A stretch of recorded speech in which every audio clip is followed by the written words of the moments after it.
Hello everyone, আসসালামু আলাইকুম। Welcome to my YouTube channel. আশা করি আপনারা সবাই ভালো আছেন। আমিও আলহামদুলিল্লাহ ভালো আছি।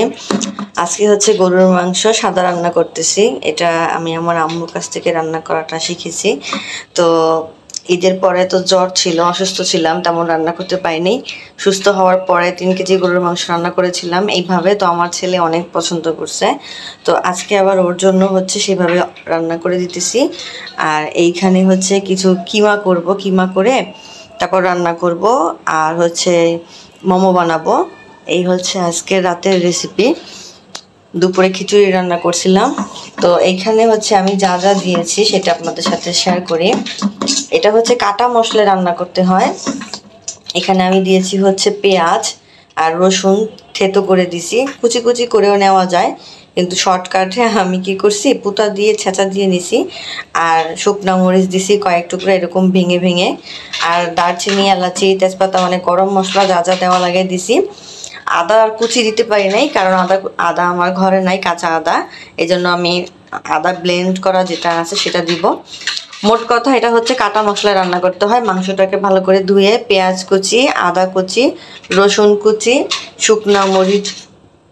শুকনো মরিচ কয়েকটা, মানে ঝাল যতটুকু খেতে পারেন সেই অনুযায়ী মাঝখান থেকে এরকম ভেঙে ভেঙে ছোট ছোট টুকরো করে দিতে হবে। আর আদা রসুনের পেস্টও আমি অল্প একটু দিব। আর দিয়েছি হচ্ছে তেল, গরম মশলা।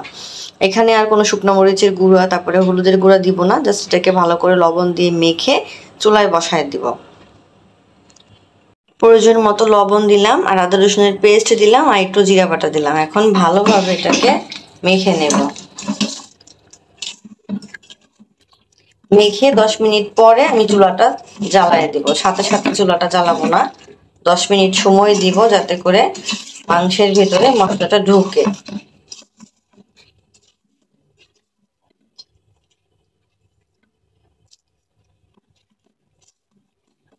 একটু ভালো করে হাত দিয়ে মেখে নিব।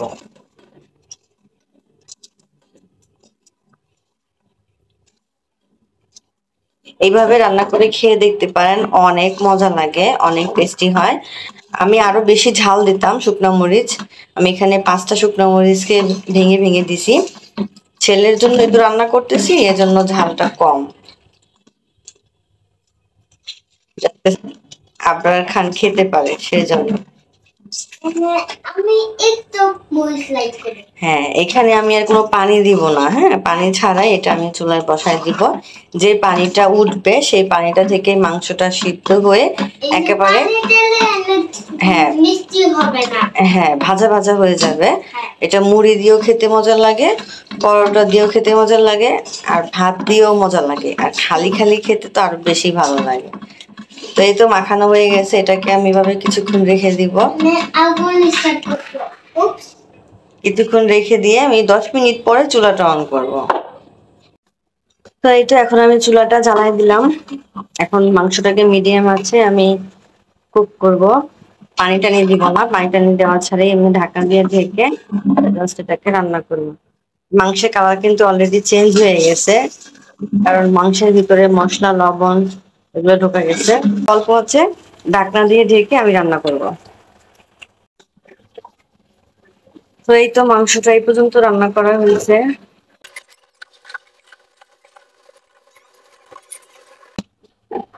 পানি সব শুকিয়ে গেছে। এভাবেই থাকবে মাংসটা। মুড়ি দিয়েও খাওয়া যাবে, ভাত দিয়েও খাওয়া যাবে, পরোটা দিয়েও খাওয়া যাবে।